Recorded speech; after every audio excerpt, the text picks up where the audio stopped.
अस्सलाम वालेकुम, आप देख रहे हैं हो क्या रहा है। मैं हूं फैसल अब्बासी, मेरे साथ मौजूद हैं आरिफ निज़ामी साहब। बहुत शुक्रिया निज़ामी साहब आपका। इसके साथ ही साथ पाकिस्तान के मारूफ कानूनदान, सीनियर सियासतदान, पाकिस्तान पीपल्स पार्टी के सीनियर रहनुमा एतजाज़ एहसन साहब ने भी हमें ज्वाइन किया है। बहुत शुक्रिया एतजाज़ साहब आपका। आपसे भी गुफ्तगू करते हैं। आज 16 दिसंबर 2019 है, 5 साल बीत गए हैं सानहा APS को, और यकीनी तौर पर कौम आज भी उन बच्चों को जिन्होंने अपने लहू से इस कौम को मुत्तहिद किया आज सलाम पेश कर रही है। इसके साथ साथ 16 दिसंबर के और भी तारीखी पहलू हैं, लेकिन निज़ामी साहब सबसे पहले हम बात करेंगे आज जो अहम फैसला, तफसीली फैसला जारी किया है। 16 दिसंबर को सानहा मशरक़ी पाकिस्तान के सकूत और ढाका, जी सकूत ढाका भी यकीनी तौर पर इससे मुतालिक भी बात करेंगे। की बात है कि आज 16 दिसंबर को ये तारीखी फैसला भी आया। जी तहरीरी फैसला कि पहले तो आ चुका है, लेकिन जी चौधरी साहब अस्सलाम वालेकुम। वालेकुम सलाम। चौधरी साहब आप तो खैर कि आपका तो सब्जेक्ट है ये। अब आज जो तफसीली फ़ैसला है 43 सफ़ात पर मुश्तमिल आर्मी चीफ़ की एक्सटेंशन के बारे में, उसकी जो कुछ अहम नुकात हैं वो एक तो यही है कि ना सदर को ना वज़ीर आज़म को ये इख्तियार ही हासिल नहीं है कि वो आर्मी चीफ़ की एक्सटेंशन जो है कर सकें।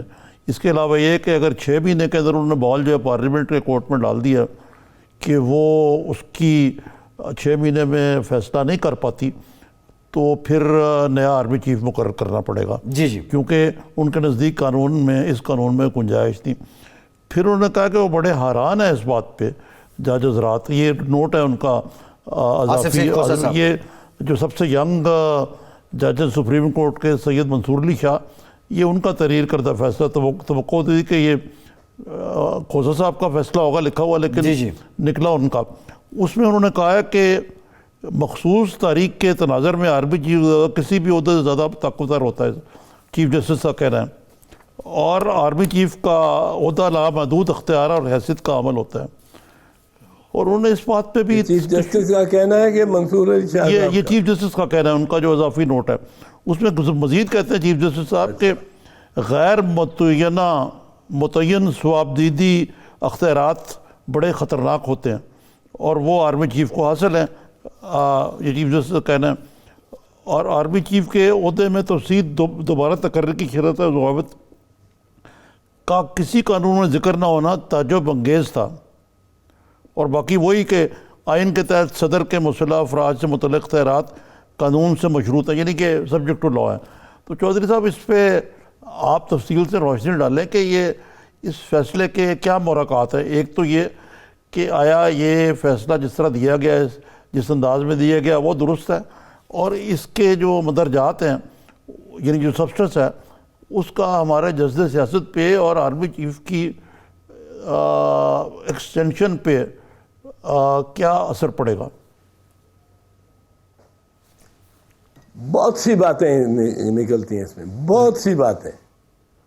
पहली बात तो ये नज़र मेरे ज़हन में जो आती है वो ये है कि इस केस में बहस तो हुई नहीं, और इतना बड़ा आईनी फैसला, इसमें लार्जर बेंच बनना चाहिए था। यकीनन 3 मेंबर बेंच बना, 3 मेंबर बेंच ने सुना है ये मुकदमा को 3 दिन 4 दिन, और वो भी कोई फरीकैन को नहीं सुना। तीसरी बात, अटॉर्नी जनरल और लॉ मिनिस्टर जो थे, जो कुर्सी छोड़ के आए और कुर्सी पे जाके बैठ गए वापस, मुख्तसर तरीन बहस, एक पार्टी की भी नहीं, एक यानी फैक्शन ऑफ अ पार्टी, और कोई जवाब दे, कोई जवाबुल जवाब, कोई अक्रॉस आर्गूमेंट्स, कोई कुछ नहीं हुई। और ये जजेस ने फैसला कर लिया है कि उनके पास ये इख्तियार है आइन के तहत टर्म अपॉइंट करने का। पहले से उनके पास कहाँ से इख्तियार आया कि 6 महीने हम देते हैं? ये 8 महीने भी दे सकते हैं, फिर साल भी दे सकते हैं, 3 महीने भी। सुप्रीम कोर्ट ही अपॉइंटिंग अथॉरिटी हो जाए, अपॉइंटिंग अथॉरिटी हो जाए।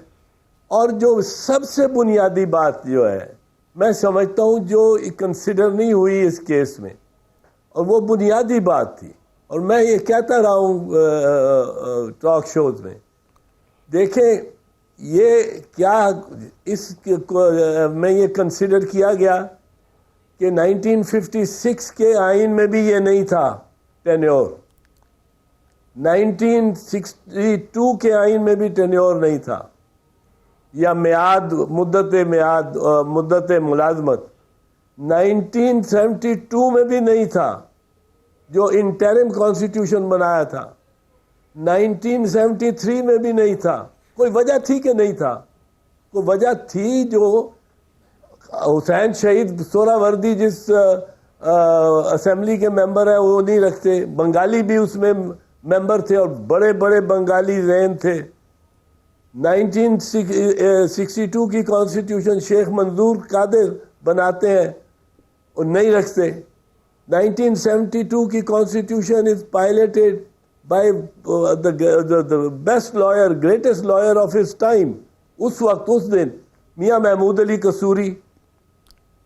1973 की कॉन्स्टिट्यूशन पायलट एक यंग वकील ने की, but he was the very bright person और सारी ऑपोजिशन यूनानिमसली पास की, यूनानिमसली, और मार्शल लॉ से निकल के आए गवर्नमेंट ने पास की और पार्लियामेंट ने, और उसमें हफीज भी ज़्यादा थे।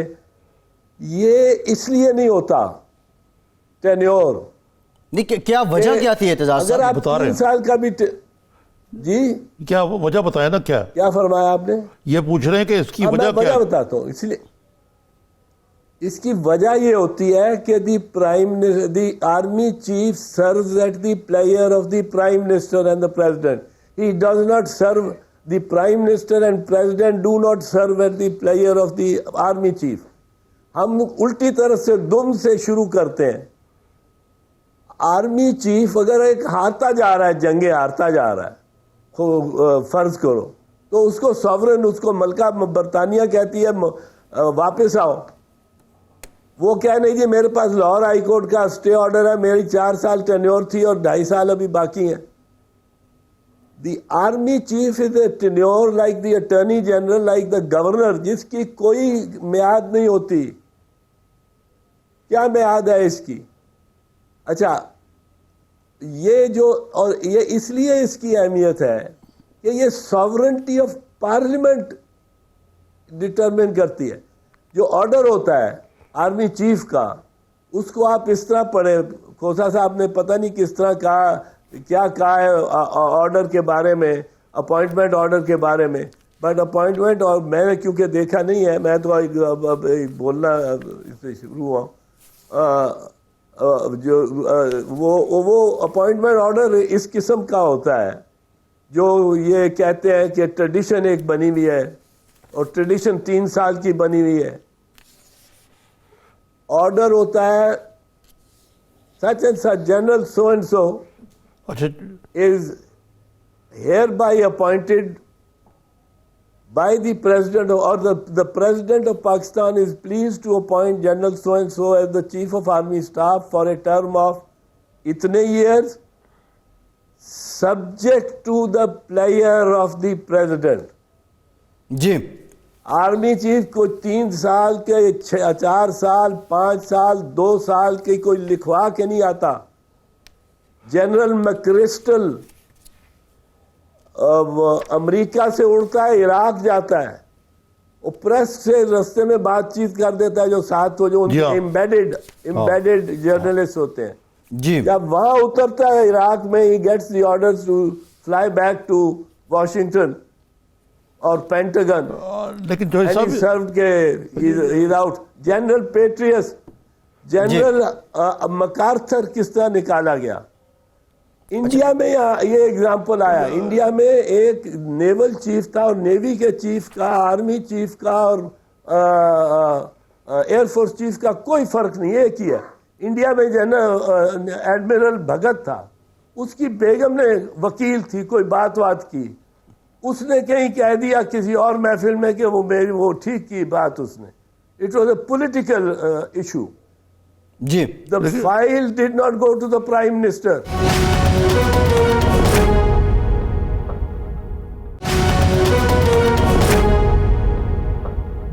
चौधरी साहब, लेकिन इस फैसले के तहत अब आगे के मुलाकात के हैं, बॉल पार्लियामेंट के कोर्ट में फेंक दिया गया। अब ये भी लग रहा है इस फैसले से कि मैं आम कानून के तहत इसका आरिफ साहब लेजिस्लेशन हो जाएगी। जी आरिफ साहब, मैं उसमें तो आता हूँ। एक बात मैं ये मुकम्मल कर लूँ, इसमें जो चीज़ें नहीं है वो बड़ी इम्पोर्टेंट है।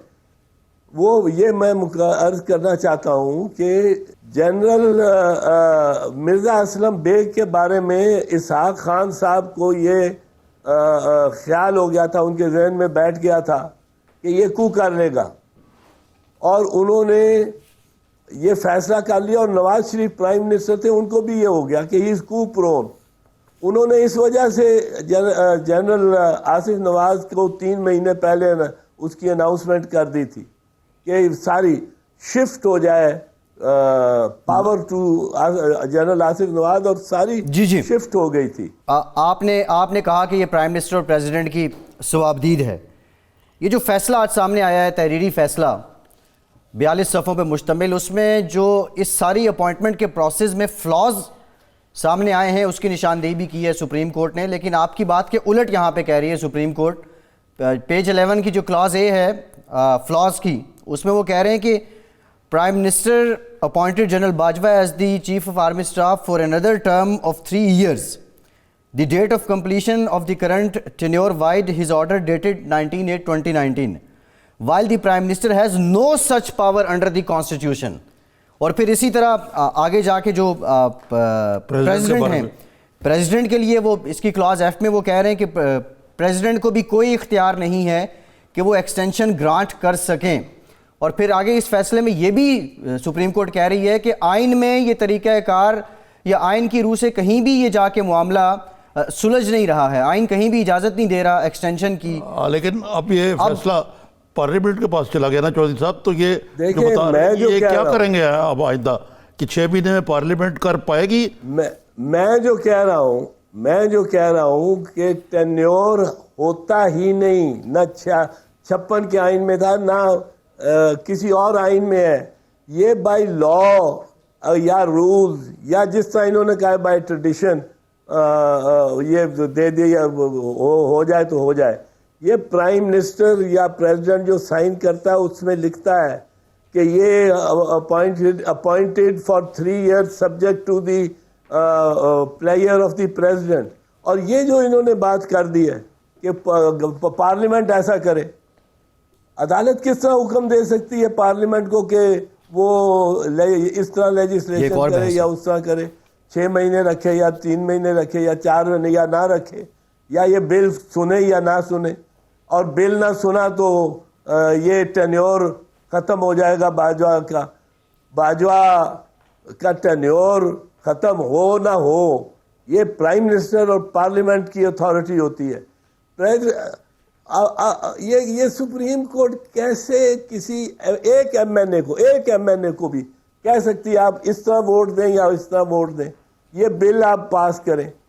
ये तो पार्लियामेंट्री सॉवरेंटी और पार्लियामेंट्री डिस्क्रेशन जो है, ये मेरा इख्तियार है मैं किस पे वोट दूं, किस बिल को पायलट करूं, किसको लाऊं, किसको ना लाऊं। और ये इनके पास ये इख्तियार कैसे आ गया कि 6 महीने दे दें बाजवा को या 3 महीने दें या 8 महीने दें? ये कहाँ लिखा हुआ है कि सुप्रीम कोर्ट के पास कॉन्स्टिट्यूशन को अमेंड करने की भी पावर हो गई है? सुप्रीम कोर्ट को कॉन्स्टिट्यूशन को इंटरप्रेट करने की पावर होती है, ये पावर नहीं होती। This powers are not there. हमारा हर इदारा जो है वो आगे चल रहा है, अपने दायरे से बाहर चल रहा है। जी। और इस पे बहस होनी चाहिए थी, सेर हासिल बहस होनी चाहिए थी।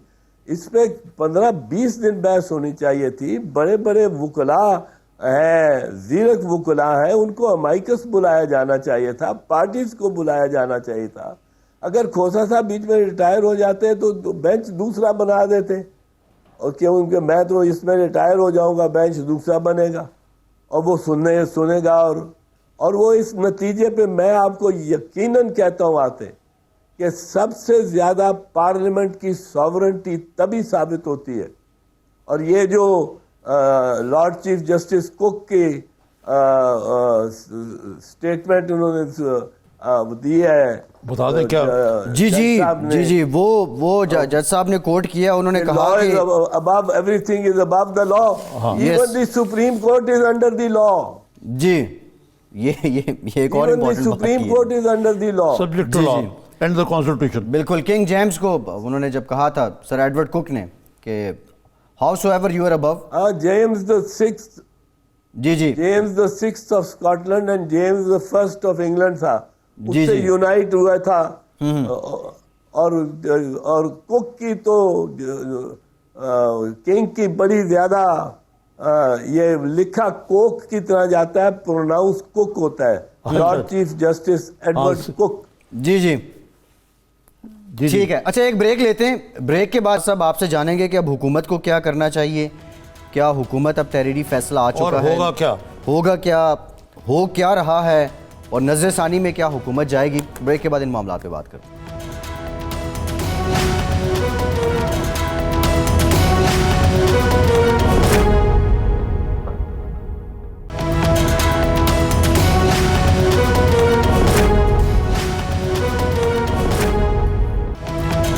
ब्रेक के बाद एक बार फिर से आपको खुशामदीद कहेंगे। निज़ामी साहब अपने प्रोग्राम में बारहा हमने इस मामले को डिस्कस किया और यही सवाल था कि हुकूमत अगर कानून साजी करेगी तो उसके लिए अपोजिशन को भी साथ मिलाना होगा, लेकिन फिर ये खबरें भी आती रहीं कि हुकूमत तहरीरी फैसले का इंतजार कर रही है और हो सकता है कि रिव्यू पिटीशन में जाए। अब क्या ऑप्शन है? एक तो है कि इसके लिए मुझे जो नज़र आया कि ये कानून साजी चाहिए होगी या आइन में तरमीम।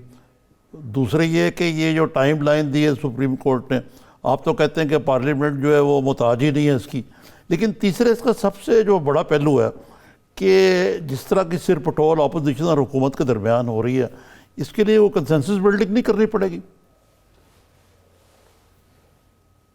अगर तो हुकूमत रिव्यू पिटीशन फाइल नहीं करती और इसी पे चलती है, इसी रोड मैप पे, तो जाहिर है फिर तो बड़ी व्हीलिंग डीलिंग करनी पड़ेगी दोनों तरफ अतराफ को, क्योंकि हुकूमत के पास तो वोट ही नहीं है, हुकूमत तो कानून बना ही नहीं सकती।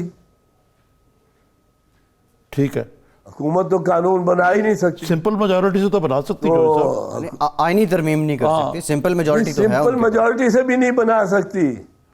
वो कैसे? चार की उनके पास है, ये अक्सरियत जी, चार लोग जी, चार लोगों की अक्सरियत है, चार की अक्सरियत है। ये कभी कोई अक्सरियत हुई? और ऐसे वोट में आके मुझे 1950s का ज़माना याद है जब मेरे वालिद मेंबर थे, एमएलए थे, और उस वक्त एमएलए कहा जाता था, legislative assembly, member legislative assembly. तो जिस तरह के वो सौदे हो रहे होते थे और जिस तरह वो एमएलए कहीं जाके छुप जाते थे, वो ये सेल्फ होता नहीं था, वो छुप ही जाते थे। 5 का टोला बैठ के छुप गया। वो तो खैर छंगा मांगा भी आपको याद पड़ रहा है, छंगा मांगा भी याद होगा आपको, छंगा मांगा भी याद है मुझे, मैरियट भी याद है मुझे, ये सैसल होटल के क्या वो होटल मरी का वो भी याद है। ये घेरते फिरेंगे ये इस तरह, और फिर और ये काम कहना कि ये अदालत का काम नहीं है, ये पार्लियामेंट का काम है। अदालत का काम जो है, अदालत वो काम तो करे। तो अब क्या होगा? अदालत को इसमें साफ कहना चाहिए था। मैं समझता हूँ case was open and shut, court has no discretion. तो चौधरी साहब, इसका तो मतलब ये हुआ कि अगर ये 6 महीने में आर्मी चीफ को नया लाना पड़ेगा आपको, जो आप बता रहे हैं, अगर डेडलॉक था तो नया लाना पड़ेगा। इसके मुताबिक तो यही है जो अभी तक सुना है, मैंने तो पढ़ा नहीं है, पर 6 महीने तक किसी को लाना पड़ेगा। अच्छा, इसमें चौधरी साहब अगर कानून साजी होती भी है, जिस तरह आप बात कर रहे हैं, नहीं मतलब कोई ना कोई और चौधरी साहब ये भी बताया कि ये मियाँ नवाज शरीफ आजकल मुल्क से बाहर गए हुए हैं, इलाज दे रहे इलाज हैं, ये हुकूमत तो मरहून मिन्नत हो जाएगी आप PMLN की और PPP की कि जनाब आए हजूर, ये कानून पास करें, हमारे जनरल बाजवा साहब को एक्सटेंशन देनी है? अगर तो एक्सटेंशन देना चाहते हैं जनरल बाजवा को, Nawaz Sharif, I am sorry, Imran Khan इतने ज़्यादा वो अब डिपेंडेंट और कमिटेड है कि उन्हीं को देना है एक्सटेंशन, फिर तो उनको 2/3 मेजॉरिटी या सिंपल मेजॉरिटी की ज़रूरत होगी। लेकिन अब मेरा ख्याल है गवर्नमेंट ये करेगी अपना जनरल, अपना, आई डोंट मीन अपना कि उनका अब हो, बट वो जनरल अब आर्मी चीफ नया आएगा मेरा ख्याल है। अच्छा, ये तो पार्लियामेंट, ये तो आपने बड़ी अहम बात की। लेकिन जो सब अगर देखें इसके जुजियात में जाएं तो इमरान खान साहब ने जब ये मियां नवाज शरीफ वाला supreme court, high court, Islamabad high court से फैसला दिया था, तो उन्होंने बड़े एक नाराज़गी वाली तकरीर की थी कि हमारे जुडिशरी नाम लेकर उन्होंने कहा मौजूदा चीफ जस्टिस और इनके आने वाले, जस्टिस यहाँ पे दो पैमाने इंसाफ के। लोग आमतौर पे कहते हैं कि उसके बाद हमारे जो चीफ जस्टिस हैं जो जाने वाले हैं 3-4 दिनों में, वो कुछ चिढ़ से गए और उन्होंने एक तो जवाबी तकरीर की और उसके बाद उनको यानी एक ऐसा पटिशनर जो कि हैबिचुअल पटिशनर है, उसकी पटिशन जो उसने वापस भी लेने की कोशिश की, पर ये सारी कार्रवाई कर दी। तो ये तो कोई क्लैश ऑफ इंस्टीट्यूशन से ज़्यादा क्लैश ऑफ पर्सनैलिटीज़ भी लगता है। वैसे मैं आपको बताऊं, खोसा साहब इज, ये आखिरी मालूम नहीं, मुझे समझ नहीं आई क्या कर गए, पता नहीं आपकी जो आप फरमा रहे हैं उसकी वजह से कर गए, पर खोसा साहब की अमूमी तौर पे जो साल चीफ जस्टिस का रहा है, is one of the best chief justice we've had.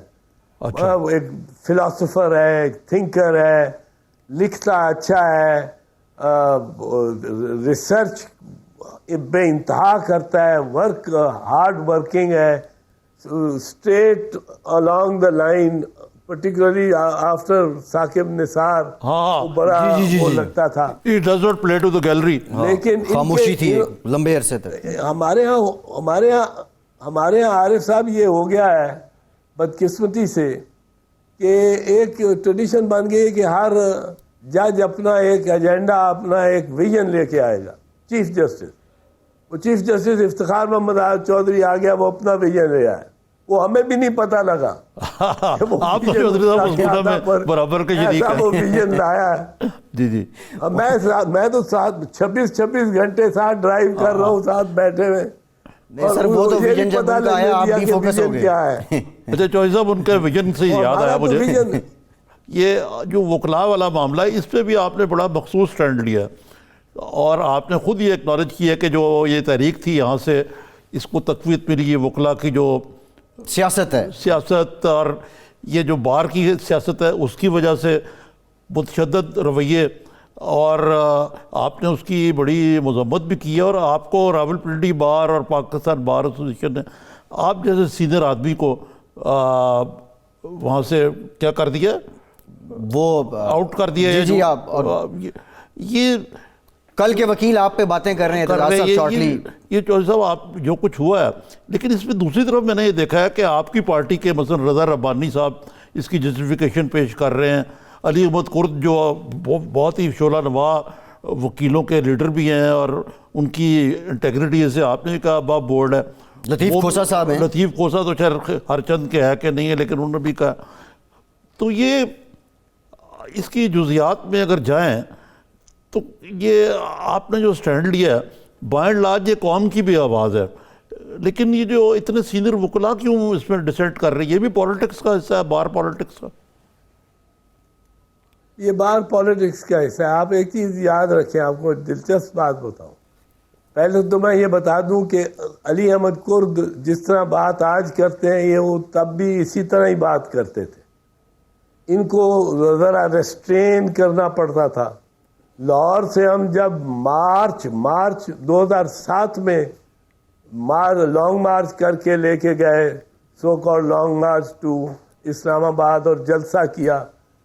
Kurd साहब हर अपनी तकरीर में कहते थे धरना होगा धरना होगा। ये मार्च नहीं, ये मई, ये जून 16 जून 2007 था। मार्च वाला तो आखिरी था जब हम गुजरांवाला से पहले रीइंस्टेटमेंट का ऐलान हो गया था। तो वो जब हम इस्लामाबाद गए तो कुर्द साहब हर तकरीर में रास्ते में हर 5 मिनट बाद 5 मील बाद तकरीर करनी पड़ती थी, इससे ज्यादा शिद्दत से धरना होगा मरना होगा। और मेरे साथ गाड़ी में मेरे साथ चल रहे थे उसी कोस्टर में। मैं वापस आता था तो मैं, क्योंकि मेरी उसके बाद तकरीर होती थी, मैं फिर लोगों को कहता था भाई धरने का फैसला हम मौसम को देख के, हम वहाँ हालात को देख के, परेड ग्राउंड है उसमें सारा सीमेंट है, सारा को उसमें ईंटें हैं नीचे, वो वहाँ धूप जून की, ये काला कोट पहन के, ना हमने इंतजाम पानी का किया हुआ है, ना हमारा इंतजाम कोई खाने का है, ना हाजत रफा करने का टॉयलेट्स का है। तो हम कैसे करेंगे? इसलिए हम अभी आपको सोच के बताएंगे। बस मैं टाल देते थे आप। अली कुर्द की रियायत के लिए, ताकि ये ना लगे झगड़ा हो जाए, मैं कहता था कि फैसला वहां हो। अब अली कुर्द ने इतना तकरीरें की कि वहां से जब हम पहुंचे जलसागाह में इस्लामाबाद कोई 14-15 घंटे बाद, तो अली कुर्द साहब को डिहाइड्रेशन इतनी हो गई, इनको ड्रिप लग गई। ये जलसे में ही नहीं आए। हाँ, इतने जोश से ये बात करते रहे। तो ये इसी तरह करते हैं। नहीं तो क्या पीआईसी वाकई का ड्रॉपसिंग भी ऐसा ही है? ये डिहाइड्रेशन ही होगी एंड में। तो सब पीआईसी का हल क्या है? डेडलॉक तो हो गया ना। वकीलों को जिस तरह आपने कहा कि कानून से बालातर उनको मास्क पहनाए गए और टेररिज्म के लॉ लगाया गया, ये भी तो शायद थोड़ी सी ज्यादती है। आमिर खान साहब ने कहा जुडिशियल कमीशन बनाए, जुडिशियल कमीशन की बात की। ये इसका how will the chips fall, इसको किस तरह रिजॉल्व इसका ड्रॉप सीन क्या होना है? सर इसका ड्रॉप सीन मुझे तो ऐसा कोई नज़र नहीं आता।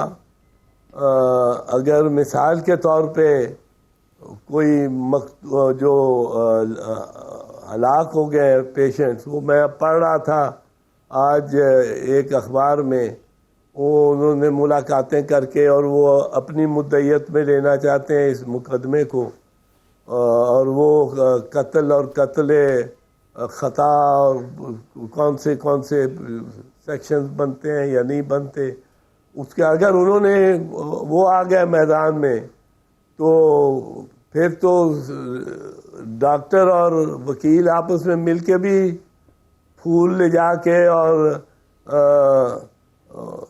सलाम करके भी नहीं कुछ कर सकेंगे। वो तो असल मुद्दई आ गए होंगे बीच में। Law will take its own course. अच्छा, इसमें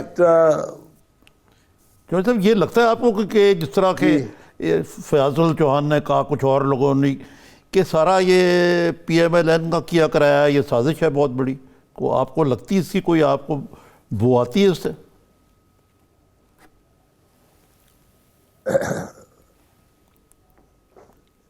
PMLN खैर ये तो मैं कह सकता हूँ जितने मैंने देखे, मैं सारे तो नहीं देखे, पर नज़र आ जाता है चेहरा, इतना तो मैं पहचान सकता हूँ क्योंकि यंगर लॉयर्स हैं इनमें से। मैं पीपल्स पार्टी वालों को कदरे पहचान सकता हूँ, पीपल्स पार्टी का तो कोई नज़र नहीं आया। तो PMLN के पार्टी ने तो कोई इसमें PMLN के मैं बता नहीं सकता हूँ। मेरे इनका फ़र्क और मेरा फ़र्क सही है, वकालत का कोई 30-35 साल का है। So I can't identify them, but PMLN के 2-3 प्रोमिनेंट लोगों का नाम मैंने सुना है लोगों में, और वो कहते हैं वो जी वो है, मुझे नहीं है मालूम इसका। प्राइम मिनिस्टर साहब के भांजे एहसान न्याजी साहब भी थे, एतजाज साहब, और वो उसके बाद अभी तक उनकी गिरफ्तारी से मुताल्लिक कोई खबर नहीं आ रही, और वो ट्विटर पे तो आके क्लियर किया उन्होंने, लेकिन बड़े वाज़ेह हैं फुटेज में वो। उसको हफीजुल्लाह न्याजी के बेटे न्याजी को चाहिए कि उसको फौरन पेश कर दें। वो अपना केस मुकदमा खराब कर रहे हैं अपने खिलाफ। जी जी मफरूरी से मुकदमा खिलाफ होता है। या तो मफरूरी हो ना हसन और हुसैन की तरह की, ये जो मफरूर वो शोहदा का जिक्र मैं नहीं कर रहा हूँ, हसन नवाज हुसैन नवाज हुसैन नवाज मफरूर हुए तो मफरूर ही हो गए, और मियाँ साहब जाके मफरूरी कैंप में रह रहे हैं। ये बेल ये बेल कैसी मिली है कि आप बेल लेके और मफरूरों के घर में मफरूरों के साथ आउटलॉज ऑफ द लॉ, वो क्या कानून के भगोड़े, outlaws of the law and कानून के भगोड़े, जी भगौड़े and fugitive from the law के ठीक। पास आप जाके रह रहे हैं, और वो दामाद भी आपका और दो बेटे भी आपके और समधी भी आपका, और उस सारे मफरूरों में आप अदालत से बेल लेके गए, फरारी कैंप अदालत से जमानत लेके गए। ये फरारी कैंप हुआ है। फरारी कैंप हाँ, फरारी कैंप कहना चाह रहे हैं, लेकिन ये भी बड़े अजीब बात है कि बेटे मफरूर और बाप जमानत पे रहा। खैर एक ब्रेक लेते हैं, ब्रेक के बाद आसिफ जरदारी की भी जमानत पे रिहाई होगी। एतजाज साहब ब्रेक के बाद बात करते हैं। पीपल्स पार्टी मौजूदा सियासी हालात में मुतहर्रिक होने जा रही है। क्या 27 दिसंबर का जलसा पिंडी में कोई बड़ा ब्रेक थ्रू होगा?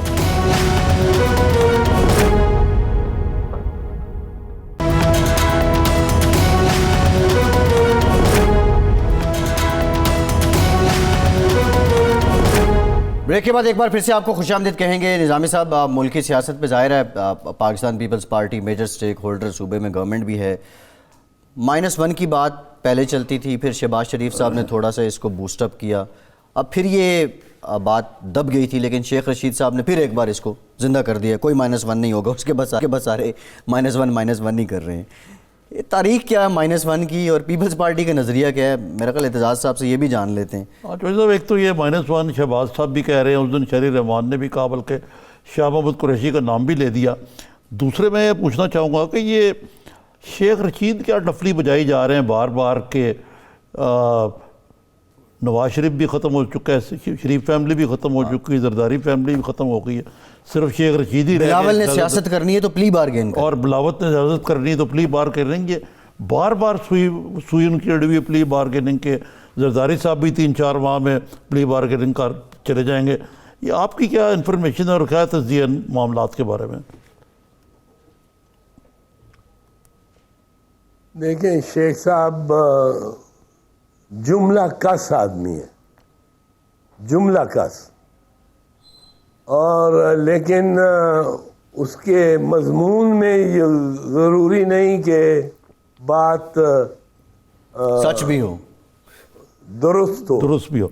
यानी अंग्रेजी में जुमला कसने में चौधरी साहब ये आप कह रहे हैं, he does not let every facts, case has a face, he does not let facts come in the way of a good जुमला, यही कह रहे हैं ना आप? हाँ, he doesn't let, वो उसने जो क्विप करना है वो करना है क्विप। तो वो मैं तो उसको ये नहीं समझता कि ये कोई बात असल अब आ जानी है मेरे ख्याल में इस आइंदा वक्त में कि बाजवा का सक्सेसर कौन हो।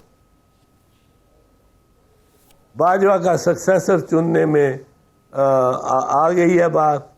Bajwa can not last more than 6 months and PTI I don't think can get A vote. अगर वो वोट के रास्ते पे चल पड़े,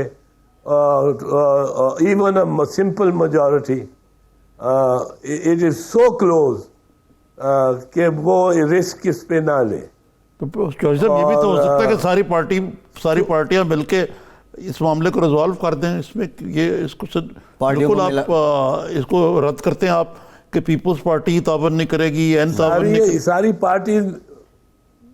सारी पार्टीज का मिलके बाजवा साहब को एक्सेप्ट कर लेना फॉर अनदर 3 years, वो तभी हो सकता है ना। किसी एक पे जनरल पे एग्रीमेंट भी होनी होगी और बहुत सारी बातें भी होनी पड़ेंगी। तो मेरे ख्याल में तो गवर्नमेंट इजी रास्ता लेगी, आसान रास्ता लेगी। जी जी सही है।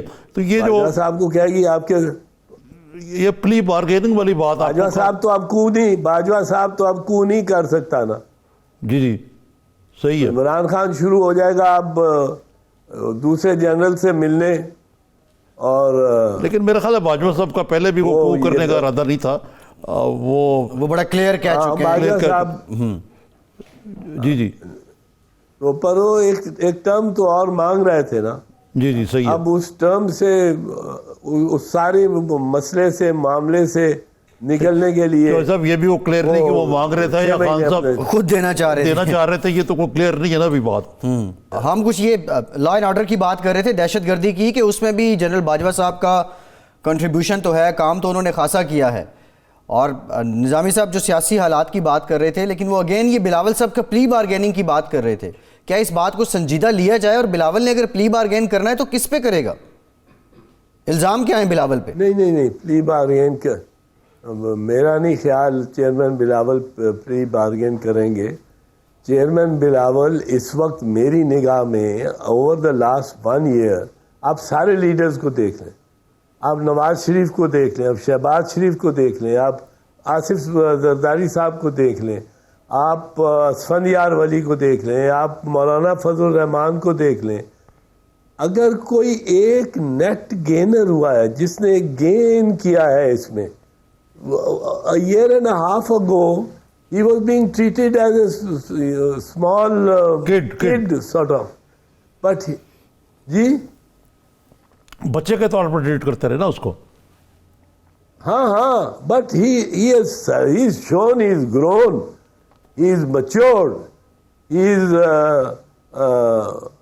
कम से कम ये अब मौलाना फजल रहमान जैसा बंदा सियासत में क्या मुकाबला कर सकता है? सही कह रहे हैं आप। फजल रहमान हल्का अब धरना ले आए, 3 अजला से महज पठान, 3 अजला के अलावा 3 अजला से दूसरी कौमें भी होती, चलो मान लेते। पठान सारे पाकिस्तान के होते, चलो मांग लेते। लोरा लाई डेरा इस्माइल खान और बन्नू के बाद दूसरा कोई पठान मिला है तो वो आपके किसी कैमरेमैन वाले ने पूछा है कि भाई तुम कहाँ से आए? वो कहता मैं अफगानिस्तान से आया हूँ। और ये ठीक है जो साहब, तो ये जो बातें आप मौजूदा गवर्नमेंट की गवर्नेंस को लेके कर रहे हैं, जरा वो कुछ अशार उसके आपको याद हो तो वो जरा गोश गुजार कर दें बाबे इख्तियार। नहीं, वो तो उसके तो बरक्स हुआ। ये रियासत तो मांग जैसी नहीं है, वो थी वो अब अशार, अब उसको क्या पढ़ना। पर हस्बे हाल को सुना दीजिए, आप तो शायर भी हैं और शायरी पे बहुत गिरफ्त भी रखते हैं। हस्बे हाल मैं यही अर्ज करूँगा कि अगर आप पूछते हैं कि ये कब बदलेगा, कब बदलेंगे हालात, तो वसी शाह का शेर है कि जब्र का मौसम कब बदलेगा, जब्र का मौसम कब बदलेगा, हम बदलेंगे तब बदलेगा। बहुत शुक्रिया साहब, बहुत शुक्रिया गुफ्तगू रही आपसे, बड़ी सैर असल गुफ्तगू। कुछ कानूनी मामलात भी हमने डिस्कस किए, सियासत की बातें भी की। निज़ाम से प्रोग्राम का वक्त खत्म हो गया, बहुत शुक्रिया आपका भी। आज के प्रोग्राम से इतना ही। फैसल अब्बासी को इजाज़त दीजिए।